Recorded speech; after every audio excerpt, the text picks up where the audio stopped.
صل على محمد وعلى آل محمد يا برج العقرب. الصلاة على الرسول تيسر الأمور. منتظرة، وأيضا أخبار جميلة جدا وحياة جديدة وقرار نهائي. أيضا الحبيب الغائب تيتعذب في بعدك وتيفكر فيك. إذا الغيرة قاتلاه بسبب الفراق، لأنه ظلمك وخذلك وكسر قلبك، لكن عرف قيمتك.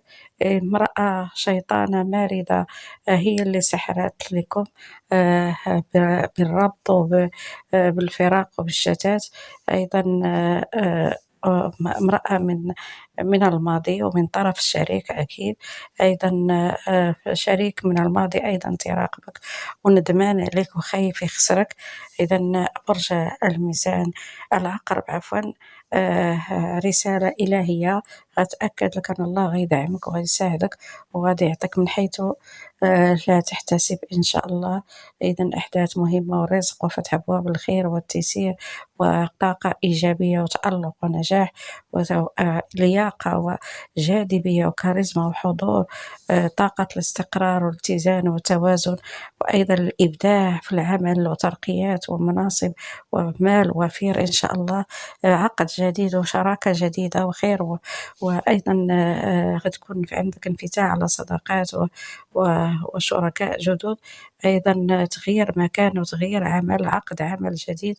إذا هذه الفترة فترة مراجعة وتصحيح الأخطاء واستفادة من دروس الماضي. أيضا الوضع يقظة وصحوة لوضع النقط على الحروف وتنظيم وترتيب الأمور ديالك. قرارات مهمة، معاملات تجارية ناجحة 100%، لكن انتبه من أعداء النجاح وبعض النصابين والمحتالين.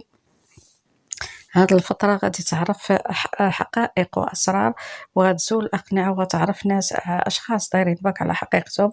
أيضا غادي تظهر لك شخص قريب منك تيبين لك الولاء ويبين لك الحب، وهو غدار ماكر متلاعب. علاقة ثلاثية غتكشفها سريعا، نصر من الله إن شاء الله، ومكانة ومنصب أكيد إن شاء الله غتجني ثمار الأعمال ديالك. إذا هاد الفترة غتكشف نوايا كل واحد الخبيثة اللي الأشخاص اللي محيطين بك. إذا طاقة التألق وطاقة النجاح والإبداع وطاقة أيضا الخروج، غادي تفك على السحر وانقلابه على الساحر. إذا شخص من الماضي تيدعمك، وخروج من دوامة وطاقة سامة لبعض منكم.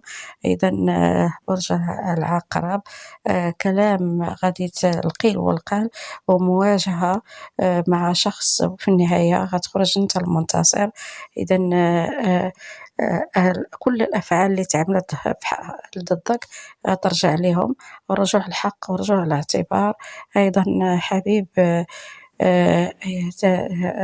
عنده تيفكر فيك ومراقبك ومتبعك، وغادي يجي يعترف لك بكل شيء. إذا هروب طرف ثالث من حياتك. إذا برج العقرب، عندك أخبار سارة وأمور ولا في الحسبان إن شاء الله.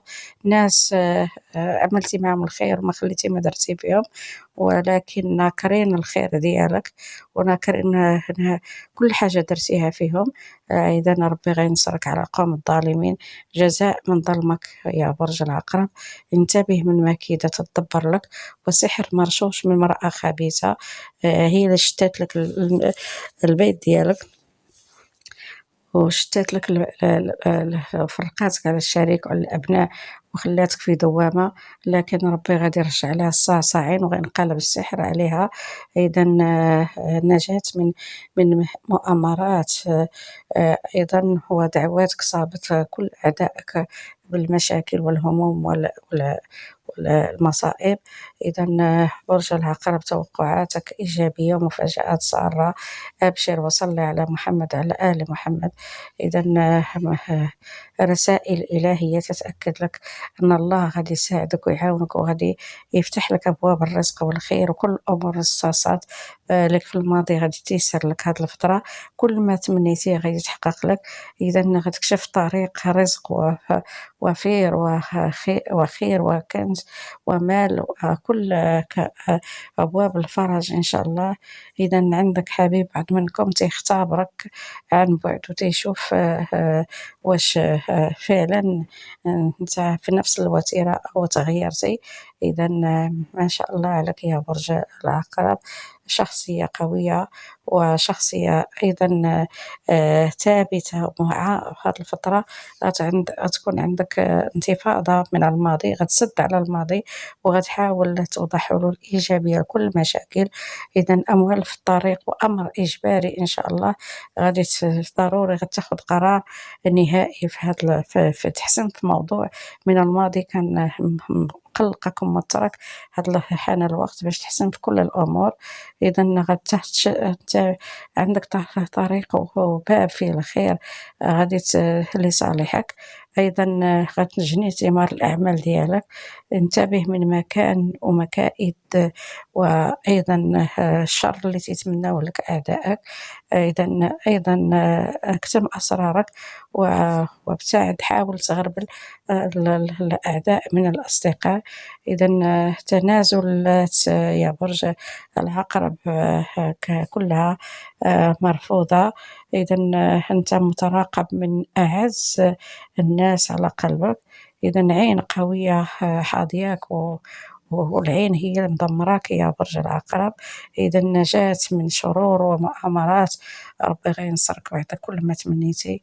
إذا برج العقرب شخص غادي يترك البيت ديالك. إذا أيضا عندك سحر معمول لك غادي ينقلب على الساحر. نهاية الأحزان والهموم والانفراجات قوية ومال وفير إن شاء الله. إذا برج العقرب فرحة وأخبار وخير إن شاء الله. إذا غادي تنهي أمر كان عالق بالخير. وعندك سفر أيضا أو انتقال من مكان إلى مكان. إذا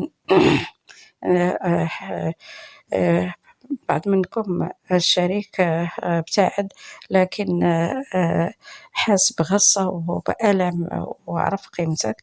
إذا كبرياء والعناد ديالو هو اللي مخليه باش يطلب السماح ويطلب الرجوع. إذا لكن في النهاية غتنتصر عليه يا برج العقرب. نجاح غادي يبهر الأعداء ديالك ونصر على كل من ظلموك. إذا وكل من خذلك وكسر قلبك إن شاء الله. إذا رسالة غتجيك من شريك أو حبيب غادي يعترف لك فيه على كل الأشياء اللي دارها وغادي يطلب السماح.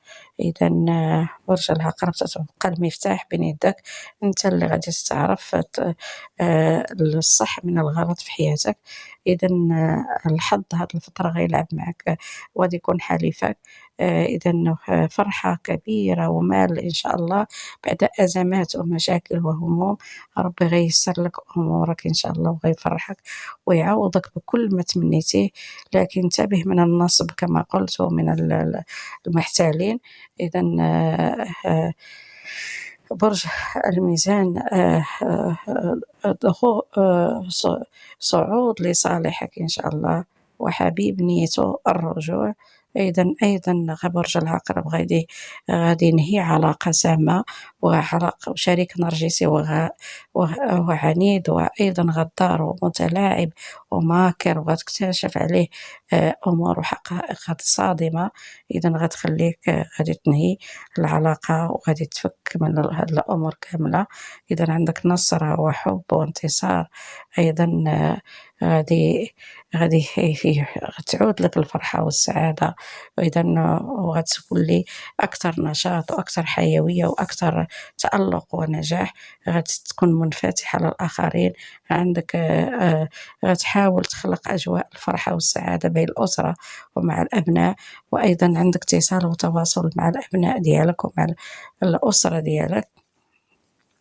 أيضا مع أصدقاء من الماضي غيكون اتصال وتواصل.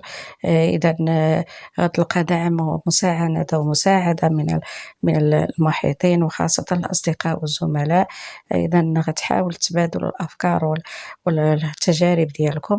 إذا لكن غادي تكون دائما خير الحيطة والحذر، عارف أنك محيط بأعداء النجاح وأعداء متربصين لك سواء في العمل أو في الأسرة أو في المحيط.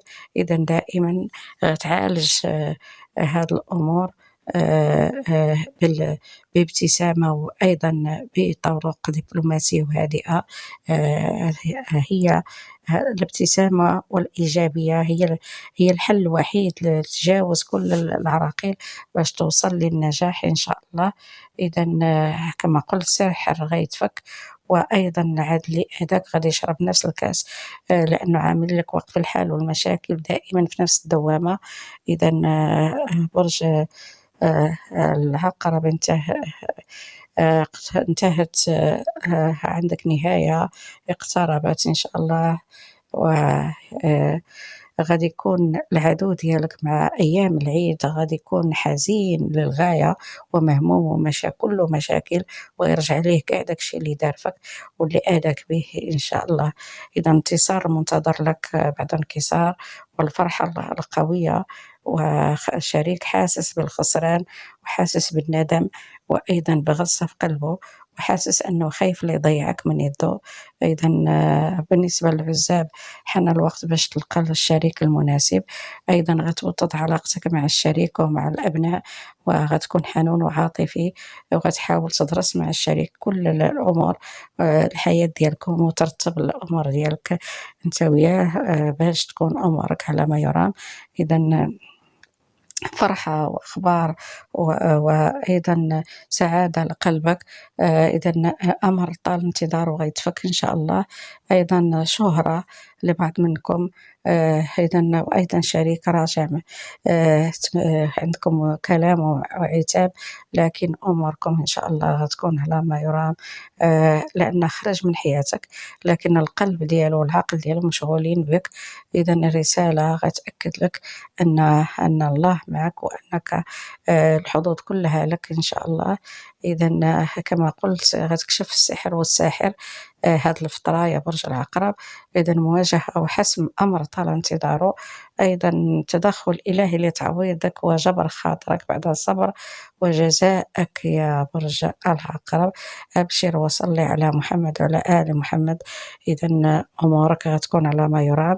إذا تألق ونجاح وعلو شأن وجني ثمار الأعمال ديالك. أيضا مال قادم لك من الماضي، يا إرث يا أيضا مشروع أو الأعمال أو كما قلت جهود العمل ديالك.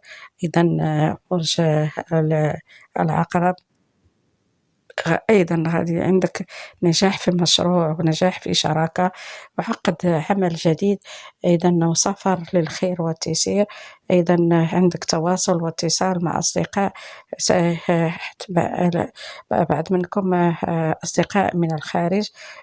إذا انتبه من بعض الأصدقاء الماكرين الخادعين غيرة وحسد، بغيت أمر لك لكن غتنتصر عليهم، لأن روحانياتك عالية والحس ديالك عالي هو اللي غادي يخليك تكتشف كل واحد، وخاصة هذا الشخص غيكون كذاب ماكر وغادي تعرفوا على حقيقته. عندك تجربة عاطفية إن شاء الله بالخير والتيسير لك يا برج العقرب عفوا. إذا شريك بعض منكم قلبه مع الطرف الثالث ومصالحه معك. أيضا برج العقرب شريك آخر، بعض منكم الشريك الموت أهون من البعد ديالو منك وكرهه لك وما قادرش ينساك وغادي يتواصل معك غادي يبغي الرجوع إن شاء الله. إذا برج العقرب انقلاب مفاجئ لحياتك هذا الشهر، هذه الفترة وهذا الأسبوع، أسبوع العيد، أسبوع الخير والبركة والتيسير. إذا خليك هادئ ودبلوماسي، وأيضا ما توترش وما تعصبش، فوض أمرك لله، غادي ربي يساعدك ويعاونك. إذا عندك انفراجة قوية ودعم إلهي قوي إن شاء الله. أيضا ما تدخلش في مواجهة أو مشادات كلامية مع الشريك ومع الآخرين، لأنها طاقة سلبية. نقي الطاقة ديالك، خليك إيجابي وخليك قوي، لأن غتوصل إن شاء الله، ورغم المشاكل والهموم وأيضا العراقيل غتنجح وغتكون في الصدارة علو شأن. نجمك ساطع إن شاء الله. أبشر يا برج العقرب، رجال ونساء، الله يسعد قلوبكم، لا تنسوا الدعم والاشتراك فضلا وليس أمرا، وإلى اللقاء.